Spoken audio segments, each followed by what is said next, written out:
నమస్కారం మిత్రులారా. ఒక యోగి తన శరీరాన్ని వదిలి మరొక శరీరంలోకి చైతన్యాన్ని మార్చగల సామర్థ్యం ఉంటుంది. దీనినే పరకాయ ప్రవేశం అంటారు. ఇది పురాతన యోగ మరియు తంత్ర గ్రంథాలలో అష్టసిద్ధుల్లో ఒకటిగా వర్ణించబడింది. పతంజలి యోగ సూత్రాలు మరియు తంత్ర గ్రంథాలు ఈ సిద్ధిని అత్యున్నత యోగి సాధించగల శక్తిగా వివరిస్తాయి. ఇది సాధారణ మానవునికి కాదు, దీర్ఘకాల యోగ సాధన ద్వారా మాత్రమే సాధ్యమని గ్రంథాలు చెబుతాయి. పరకాయ ప్రవేశంలో మొదటి దశ యోగి తన శరీరాన్ని పూర్తిగా ప్రశాంత స్థితిలోకి తీసుకెళ్లడం. గాఢ ధ్యానంలో ప్రాణశక్తిని నియంత్రించి చైతన్యాన్ని విడుదల చేస్తాడు. ఇది తంత్రగ్రంథాలలో వివరించబడింది. ఈ స్థితిలో శరీరం ధ్యానంలో ఉంటుంది, కాని చైతన్యం బయటకు వెళ్లే స్థితి ఏర్పడుతుంది. తంత్రగ్రంథాలు దీనిని శరీరం నుంచి చైతన్యం విడిపోవడమని చెబుతాయి. ఇది మొదటి అవసరమైన దశ. రెండవ దశలో ఆ చైతన్యం మరొక శరీరంలోకి ప్రవేశిస్తుంది. యోగి తన సంకల్పం ప్రకారం లక్ష్య శరీరాన్ని ఎంచుకుంటాడు. ఇది జీవించి ఉన్న లేదా మృత శరీరం కావచ్చు. ఈ ప్రక్రియను తంత్రగ్రంథాలు శరీరాంతర ప్రవేశం అని పిలుస్తాయి. జీవించి ఉన్నప్పుడే ఒక శరీరం నుంచి మరొక శరీరానికి మారడమిది. ఇది సాధారణ మరణం కాదు. పరకాయ ప్రవేశం సాధించిన యోగి తన అసలు శరీరాన్ని సురక్షితంగా ఉంచుకుంటాడు. కొత్త శరీరంలో ప్రపంచ అనుభవాలు పొంది జ్ఞానం సమకూర్చుకుంటాడు. ఇది ఒక రకమైన అనుభవ సేకరణ. ఈ సాధనలో అత్యంత ముఖ్యమైన విషయం ప్రాణశక్తిపై పూర్తి నియంత్రణ. దీనికి సంవత్సరాల ధ్యానం, ప్రాణాయామం మరియు మంత్ర సాధన అవసరం. ఇది చాలా కష్టమైన ప్రక్రియ. యోగి తన అసలు శరీరాన్ని ఎవరూ తాకకుండా రక్షించాలి, లేకపోతే చైతన్యం తిరిగి రాకపోవచ్చు. గ్రంథాలు ఈ విషయంలో హెచ్చరికలిస్తాయి. లక్ష్య శరీరం జీవించి ఉంటే యోగి ఆ శరీర అనుభవాలను కూడా పొందగలడు. ఇది కొత్త జ్ఞానాన్ని సేకరించే మార్గం. ఇలా అనేక అనుభవాలు ఒకేసారి పొందవచ్చు. మృత శరీరంలో ప్రవేశిస్తే యోగి కొంతకాలం ఆ శరీరాన్ని ఉపయోగిస్తాడు, తర్వాత తన అసలు శరీరంలోకి తిరిగి వచ్చేస్తాడు. ఇది తాత్కాలిక ప్రవేశం. ఈ సిద్ధిని సాధించిన యోగులు లోకజ్ఞానం కోసం శరీరాన్ని మార్చుకునేవారు. వీరు వివిధ వృత్తుల శరీరాలలోకి ప్రవేశించి అనుభవాలు సేకరించేవారు. ఇప్పుడు ఒక ప్రసిద్ధ చారిత్రక ఉదాహరణ చూద్దాం. ఆది శంకరాచార్యులు ఒకసారి పరకాయ ప్రవేశం చేశారని కథనం చెబుతోంది. శంకరాచార్యులు తత్వచర్చలో పాల్గొనేటప్పుడు లోకజ్ఞానం అవసరమని తెలిసింది. అందుకే వారు యోగశక్తితో ఈ సాధనను చేశారు. వారు తమ శరీరాన్ని ధ్యానంలో ఉంచి మృతరాజు అమరకుడి శరీరంలోకి ప్రవేశించారు. ఆ శరీరంలో కొంతకాలం జీవించి అనుభవాలు పొందారు. రాజు శరీరంలో వారు రాజ్యపాలన, కుటుంబ జీవితం మరియు లోక అనుభవాలను పూర్తిగా అనుభవించారు. ఇది వారికి అవసరమైన జ్ఞానం. తర్వాత వారు తిరిగి తమ అసలు శరీరంలోకి ప్రవేశించి తత్వచర్చను కొనసాగించారు. ఈ సంఘటన పరకాయ ప్రవేశానికి ఉదాహరణగా చెప్పబడుతోంది. ఈ సంఘటనను తంత్రగ్రంథాలు పరకాయ ప్రవేశానికి ఉదాహరణగా పేర్కొంటాయి. యోగులు లోకజ్ఞానం కోసం శరీరాన్ని మార్చుకునేవారు. ఇలా యోగులు చైతన్యాన్ని ఒక శరీరం నుంచి మరొక శరీరానికి మార్చగలరని పురాతన గ్రంథాలు చెబుతాయి. ఇది యోగ సాధనలో అత్యంత రహస్యమైన భావన.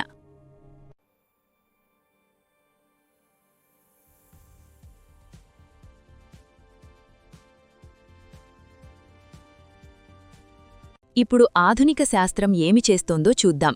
శాస్త్రవేత్తలు మైండ్ అప్లోడింగ్ అనే భావనపై తీవ్ర పరిశోధనలు చేస్తున్నారు.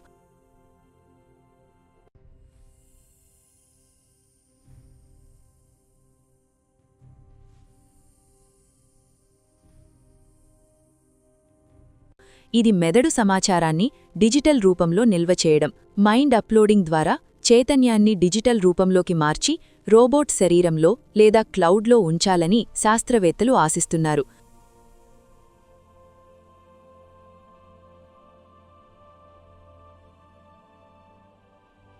ఇది డిజిటల్ అమరత్వం లక్ష్యం.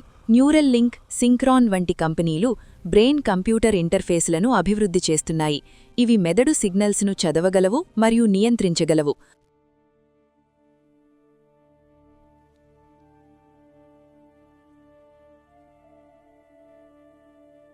ప్రస్తుతం ఈ పరికరాలు పక్షవాతం ఉన్న వ్యక్తులకు ఆలోచనల ద్వారా కర్సర్ కదిలించే సామర్థ్యమిస్తున్నాయి. ఇది మైండ్ కంట్రోల్డ్ టెక్నాలజీకి మొదటి అడుగు. హ్యూమన్ బ్రెయిన్ ప్రాజెక్ట్ మరియు బ్లూ బ్రెయిన్ ప్రాజెక్ట్ మెదడు కనెక్టోమ్ను మ్యాప్ చేస్తున్నాయి.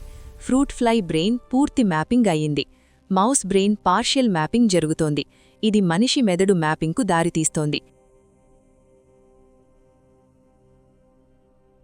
ఇది మైండ్ అప్లోడింగ్కు ముఖ్యమైన అడుగు. మైండ్ అప్లోడింగ్లో అతిపెద్ద సవాలు చైతన్యం ఏమిటో మనకింకా పూర్తిగా తెలియదు. మెదడు సిగ్నల్స్ను మాత్రమే కాపీ చేయగలం, కానీ నిజమైన నేను బదలాయించగలమా అనేది ప్రశ్నార్థకం.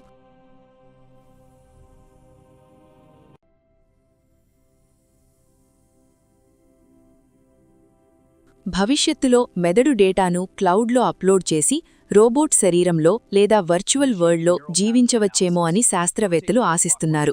అయితే ఇప్పటికీ ఎవరూ పూర్తి మైండ్ అప్లోడింగ్ సాధించలేదు. ఇది ఇంకా సిద్ధాంత స్థాయిలోనే ఉంది.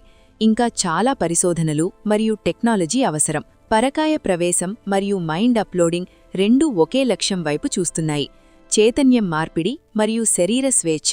పురాతన యోగులు ధ్యానం ద్వారా దీన్ని సాధించారని చెబుతారు. ఆధునిక శాస్త్రవేత్తలు టెక్నాలజీ మరియు న్యూరల్ నెట్వర్కుల ద్వారా సాధించాలని ప్రయత్నిస్తున్నారు. ఒకటి ఆధ్యాత్మిక మార్గం, మరొకటి సాంకేతిక మార్గం. కానీ లక్ష్యం మాత్రం ఒకటే: చైతన్యం మార్పిడి మరియు శరీర స్వేచ్ఛ. భవిష్యత్తులో ఈ రెండు మార్గాలు కలిసి పనిచేస్తాయా, లేక ఒకటి మాత్రమే విజయం సాధిస్తుందా? ఇది ఇప్పటికీ ఆసక్తికరమైన ప్రశ్నగానే ఉంది. మీరు ఈ రెండు భావనల గురించి ఏమనుకుంటున్నారు? పరకాయ ప్రవేశం నిజమైన సామర్థ్యమా, లేక మైండ్ అప్లోడింగ్ భవిష్యత్తులో సాధ్యమవుతుందా? ఈ టాపిక్ మీకు ఆసక్తికరంగా అనిపిస్తే లైక్ చేయండి. మీ అభిప్రాయాలను కామెంట్స్లో తప్పకుండా షేర్ చేయండి. మీ ఆలోచనలు మాకు చాలా విలువైనవి. ఇలాంటి ఆధునిక టెక్నాలజీ, విజ్ఞానం మరియు పురాతన భావనల మధ్య పోలికల వీడియోల కోసం మా ఛానల్ను సబ్స్క్రైబ్ చేయండి. తదుపరి ఆసక్తికరమైన టెక్ టాపిక్లో మళ్ళీ కలుద్దాం. అంతవరకు జాగ్రత్తగా ఉండండి మరియు మీ ఆలోచనలను కొనసాగించండి. ఈ వీడియో మీకు ఉపయోగకరంగా అనిపిస్తే లైక్ చేయండి. మీ స్నేహితులతో షేర్ చేసి వారికి కూడా ఈ ఆసక్తికరమైన అంశం తెలియజేయండి. మైండ్ అప్లోడింగ్ లాంటి టెక్నాలజీలు భవిష్యత్తులో మన జీవితాన్ని ఎలా మార్చవచ్చో ఆలోచించండి. ఇది ఒక ఆసక్తికరమైన భవిష్యత్తు దిశ. పరకాయ ప్రవేశం లాంటి పురాతన సిద్ధులు నిజమైనవా, లేక మన మనసు ఊహలేనా? మీ అభిప్రాయమేమిటి? ఈ టాపిక్ మీకు నచ్చితే లైక్ చేయండి. మీ స్నేహితులతో షేర్ చేసి వారిని కూడా ఈ ఆసక్తికరమైన చర్చలో చేర్చండి. మా ఛానల్లో ఇలాంటి టెక్, సైన్స్, పురాతన జ్ఞానం మధ్య పోలికల వీడియోలు రాబోతున్నాయి. సబ్స్క్రైబ్ చేసి బెల్ ఐకాన్ ప్రెస్ చేయండి. తదుపరి వీడియోలో మరో ఆసక్తికరమైన టెక్ టాపిక్ తీసుకురస్తాం. అంతవరకు మీ ఆలోచనలను కొనసాగించండి. ఈ వీడియో మీకు ఉపయోగకరంగా అనిపిస్తే లైక్ చేయండి. మీ అభిప్రాయాలను కమెంట్స్లో తప్పకుండా షేర్ చేయండి. మీరు ఈ రెండు భావనల మధ్య ఏది ఎక్కువ ఆసక్తికరంగా అనిపిస్తోంది? పరకాయ ప్రవేశం లేదా మైండ్ అప్లోడింగ్? మీ సపోర్ట్ మాకు చాలా ముఖ్యం. లైక్, షేర్, సబ్స్క్రైబ్ చేసి మాకు ఎంకరేజ్ చేయండి. ధన్యవాదాలు మిత్రులారా, మీ సమయానికి థాంక్స్. తదుపరి వీడియోలో మళ్ళీ కలుద్దాం. జాగ్రత్తగా ఉండండి.